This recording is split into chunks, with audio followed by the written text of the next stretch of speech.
What is up, guys? Welcome back to another video. And you've seen the thumbnail, you've seen the title, so I figured there is no better time than now to make this type of video. As long as there are airplanes flying to Colombia, especially Medellin, there is somebody new that has not seen this type of video that needs to see this. So I am hoping and praying that this video reaches the people that it needs to reach in order for it to potentially save a life.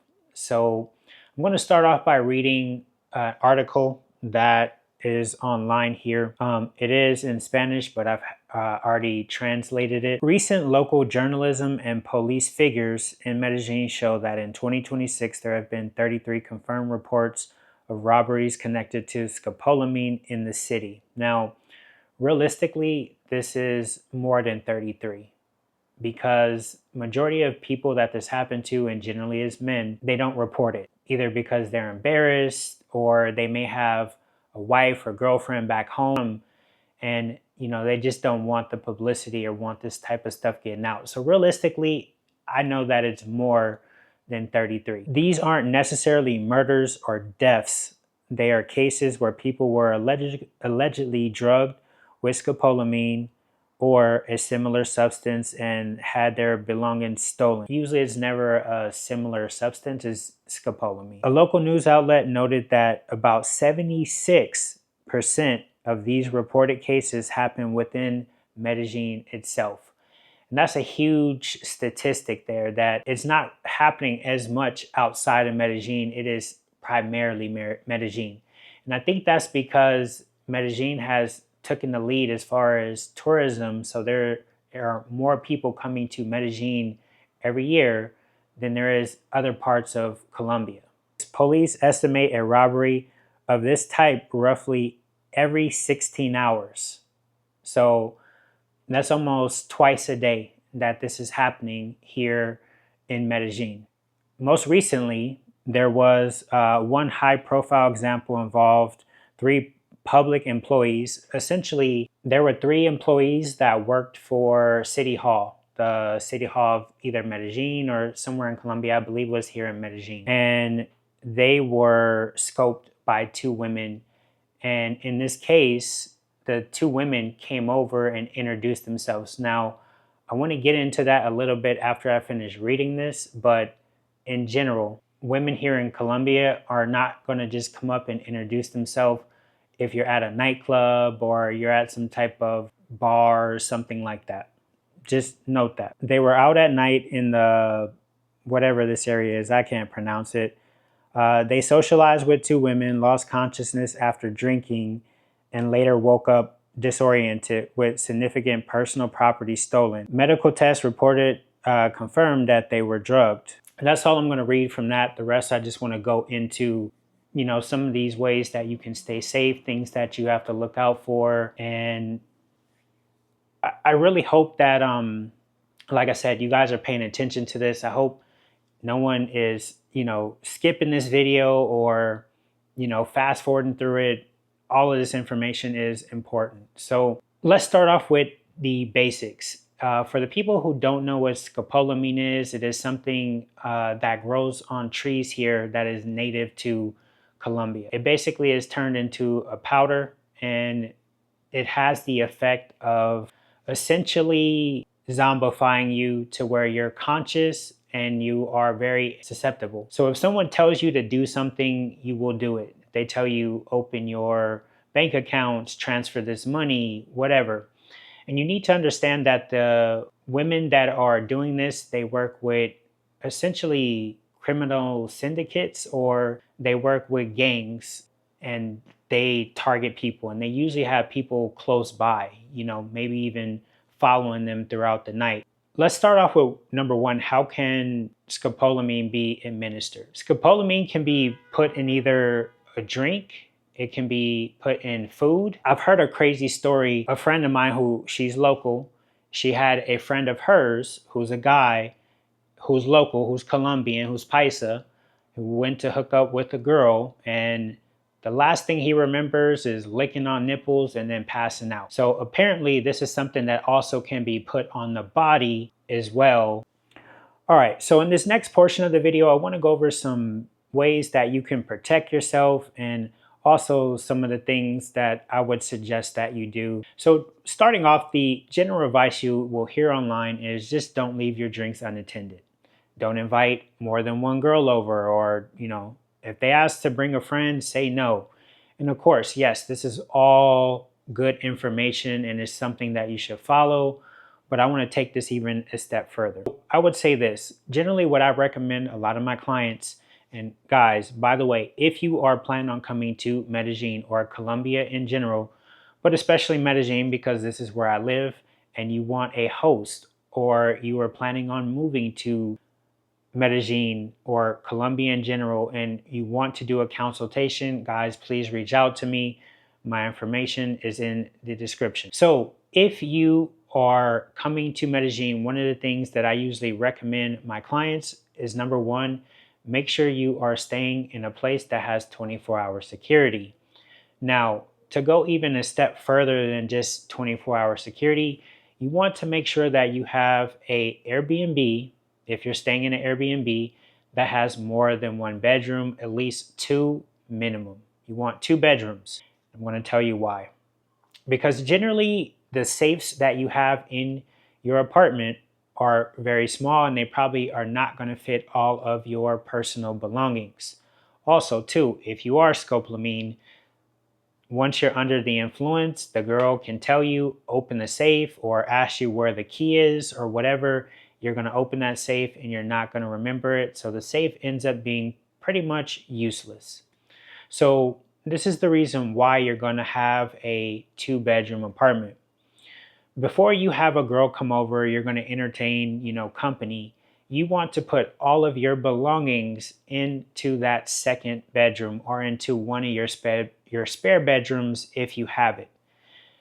Secondly, what you're going to do is take the key and then lock that spare bedroom. You're then going to take that spare key and go down to your portero or to your security guards at the front, and you're just going to give that key to them and you're going to tell them, I will pick this up later, or I won't pick it up until after my company leaves. This way, this adds an extra barrier of protection. So this way, if for some reason you are scopolamine and the girl is trying to convince you to go get this key or whatever, you have another layer, another, element that you have to go through in order for this girl to get to whatever your valuables are. And, hopefully whoever it is that is your portero or your security guard, they will be able to tell something's off if, you do get that far. Secondly, if the girl tries to just stay in the apartment, or excuse me, this is the third part of it. If the girl is trying to just stay in the apartment and she wants to get into that room, she would have to physically break that door down in order to get into that room and get to whatever your valuables are. I would even say once she's in your apartment, you want to, make sure your phone is in there as well. Or what I would do is just keep a dummy phone. Normally, I keep 2 phones. Let me see real quick. Just to show you, I have 2 phones. I have my main phone and I have what's called my burner phone. My burner phone, I do not have any banking apps on this phone. I have practically nothing on this phone that I care about. So if this phone was stolen, it doesn't matter to me. I'm not even logged into my email on here. So you want to make sure that, you have a phone with you that, if someone was to get a hold of it and gain access to it, that, it doesn't matter. There's nothing on there that they can use. But this is something that I usually like to recommend to guys that are coming here, is make sure that you have more than one bedroom. Just to recap here, make sure you have more than one bedroom and that you lock whatever stuff you have in your bed, in that spare bedroom, and give that key to your security guard and do not pick it up until after the girl leaves. All right, so next up, what else can you do to stay safe here? So secondly, that would be just not drink anything in your house at all. Avoid drinking, not even water. if the girl comes over, you're inviting the girl over, and I understand it is kind of part of setting the vibe where you want to have the girl come over, you want to drink a little bit, but this is the next important thing here is that generally most of these cases are happening because they are meeting women on Tinder or they're meeting them online. And in one case that I know of where someone got drugged, it was because they met some girl at a club and then they brought her back the same night. Now, I know most of you that are probably coming here are coming for a short period of time. You're here for a weekend. You're trying to just have your fun and that's it. And I understand that. No judgment to whoever this may be that I'm, speaking to or this may hit close to home with. But in general, if you are coming here looking for a good so-called quote unquote Colombian girl, these women are not going to go home with you or on the first night. Secondly, as well, most Colombian girls that go out here in Colombia, they go out in groups. They are not out alone, and generally they are not going to leave their friends if they are out with a group.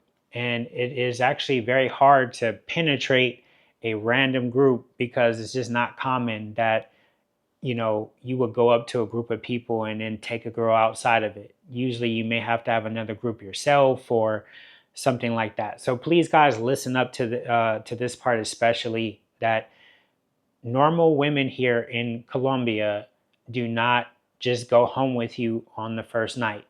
Now, a lot of people will say hookup culture does not exist here, and I'm going to say it doesn't, or it does in a sense, but not entirely.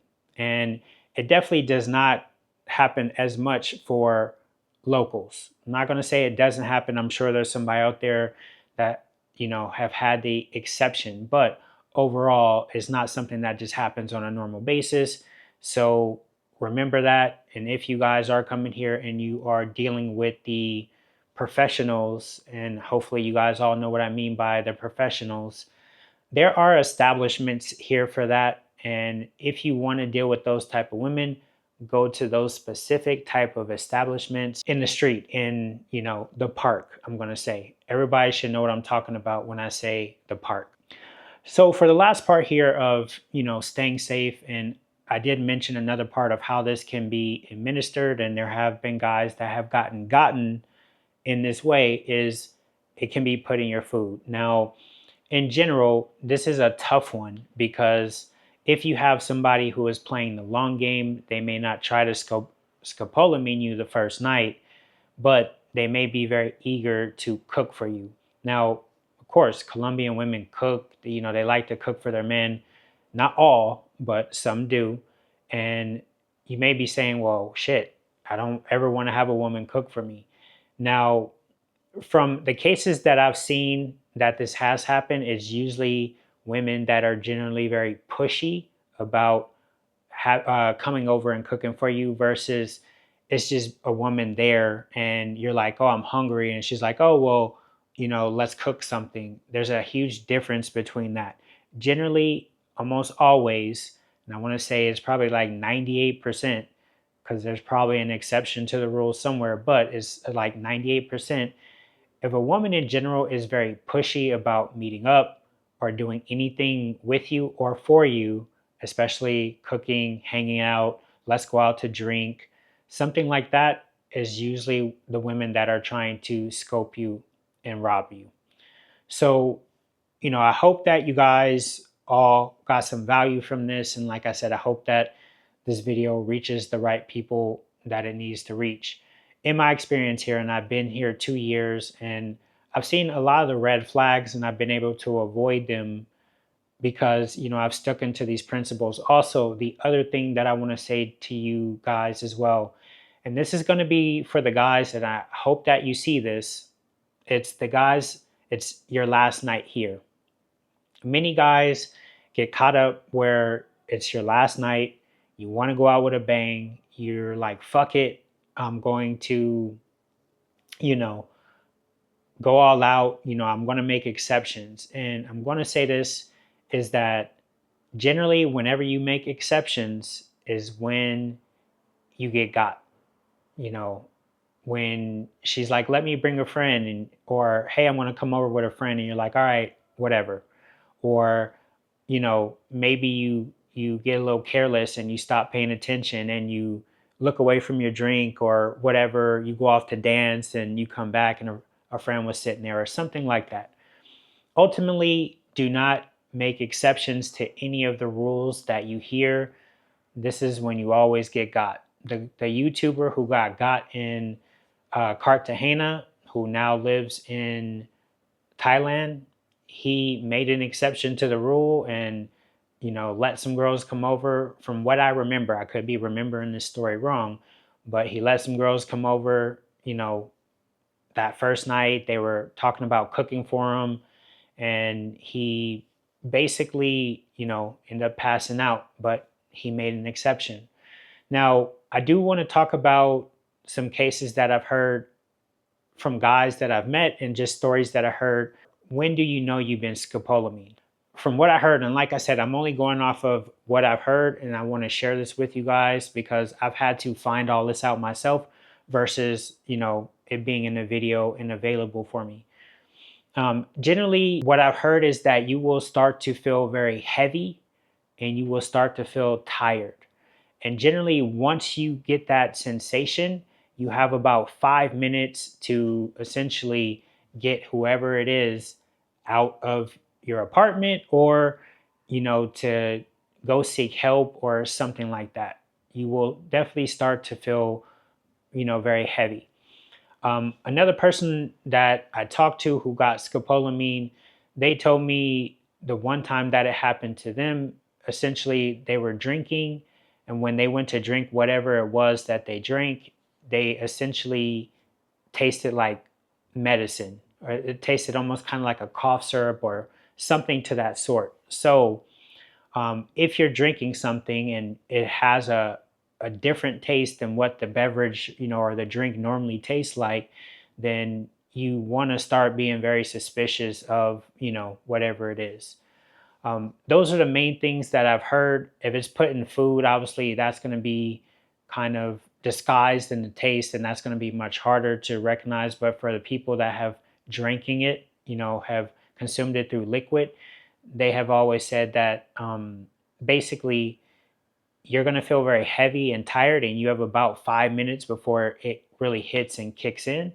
And then the other one was that it had a taste of kind of like cough syrup or like a cough medicine, but the drink didn't taste normal. I'm not sure how often this is actually put in water. So if you're somebody that's like, oh, well, if I have someone over, I'm just going to drink water. It's clear. I can see in it. I believe scopolamine is white, so you can't really see it, so even if it's put in water, you wouldn't be able to notice, but you should be able to taste it. So that's it for this video, guys. I appreciate you watching. I hope that you got a lot of value out of this. And as I said before, if you are coming to Medellin, Colombia, and you are looking for a host or you want to do a one-on-one consultation with me, my information will be in the description. Please do not hesitate. Feel free to hit me up, and I also do airport transportation as well. That's it for this video. I appreciate you guys watching, and as always, remember to travel, but travel safe.